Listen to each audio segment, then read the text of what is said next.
Somewhere right now, someone is stepping out of a shiny new car in front of a house with a perfectly trimmed lawn, and if you passed them on the street, you would probably assume they had it made.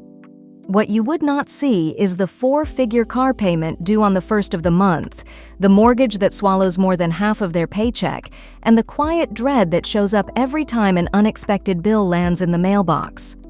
That gap between how wealthy someone looks and how wealthy they actually are is where a lot of hardworking families get stuck, and it is rarely because they are careless. This is Money Compass, and today we are breaking down 7 money myths that quietly keep the middle class broke, along with what the numbers actually say instead. Myth number 1 is the one almost everyone believes without ever questioning it. Myth number 1: a big house and a nice car means someone has made it.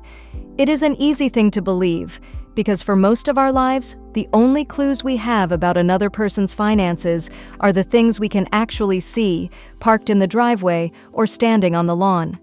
Here is the problem. A new car loses roughly 20 to 24% of its value in the very first year alone, so every dollar poured into that payment is a dollar not building your net worth, which is simply what you own minus what you owe. A mortgage is not automatically savings either.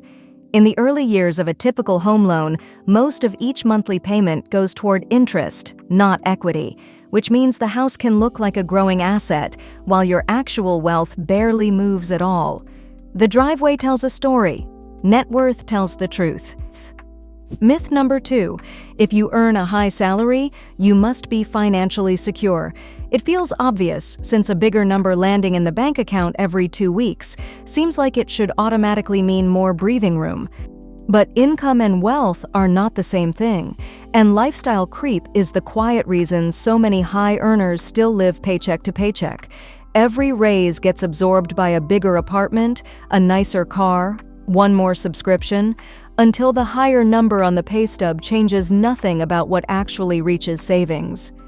Picture 2 co-workers who both just got the same promotion and raise. One upgrades their apartment and car payment to match the new number.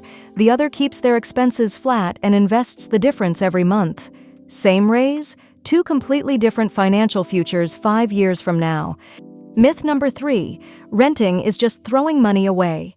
It is one of the most repeated lines in personal finance, mostly because a rent payment feels like it vanishes while a mortgage payment feels like it is building something that belongs to you. Owning comes with its own quiet costs, though. Property taxes, repairs, maintenance, and a loan that is also mostly interest in those early years. None of it builds equity as fast as people assume. Renting, meanwhile, can free up the money that would have gone toward a down payment, closing costs, and repairs, letting that money grow somewhere else entirely, and it buys a flexibility that owning simply does not. The honest answer depends on your city, how long you plan to stay, and what you would actually do with the difference, not on a slogan short enough to fit on a poster. Run your own numbers before assuming either choice is automatically the smart one.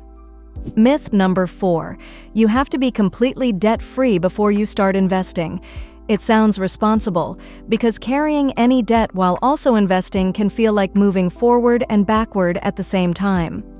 For high-interest debt, credit cards charging over 20%, for example, paying that down fast is almost always the right call, because very few investments reliably outrun a cost that steep. But if your employer offers a retirement match and you delay contributing for years while chasing a debt-free number first, you are walking away from money that was handed to you for free, simply for showing up. Waiting even a few extra years to start, while paying off a modest, lower-interest loan first, can quietly cost thousands of dollars in matched contributions and growth that never gets the chance to compound. Myth number 5: the stock market is basically gambling, too risky for regular people to touch. It is an understandable fear, especially after watching someone lose money picking a single stock or trying to time the market perfectly. But picking individual stocks and betting on short-term swings is a fundamentally different behavior than investing steadily in a broad, diversified fund over decades. Lumping the two together is like comparing a casino to a savings habit. Historically, a broad stock market index has averaged around 10% a year over the long run, though any single year can swing sharply higher or lower, and past performance is never a guarantee of what comes next. The bigger risk for most people is not the market itself, it is staying in cash for 20 years while inflation quietly shrinks what that money can actually buy. Time in the market, not perfect timing, is what tends to do the heavy lifting. Myth number 6. Credit cards are always bad, and responsible people avoid them completely.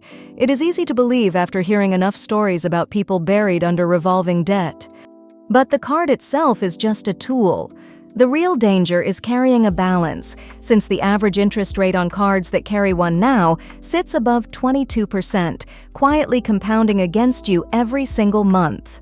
Used deliberately and paid in full each month, a credit card builds the credit history that can later unlock a lower mortgage rate or a better auto loan. The myth blames the card. The math says the balance is what actually hurts you. Myth number 7. I will start saving once I make more money. It sounds perfectly logical, almost responsible, like you are simply waiting for the right moment. But research on household spending keeps showing the same pattern. Spending tends to rise right alongside income, so that someday finish line quietly keeps moving further away, no matter how much someone earns. Someone who saves 10% of a modest paycheck starting in their 20s often ends up ahead of someone who waits until 40 to save a larger amount, purely because of how many extra years compound growth gets to work in their favor. The habit matters more than the number on the paycheck. Look back across all 7 and a single pattern shows up again and again. Wealth was never about how things looked, the car in the driveway, the size of the paycheck, or the fear of touching any debt at all. It was always about the quiet gap between what comes in and what you actually keep, and what that kept money is allowed to do over time. None of this is a personalized recommendation to buy, sell, or invest in anything specific, and it is not a substitute for advice from a licensed professional who knows your full situation. Think of everything here as a starting map, not the entire journey.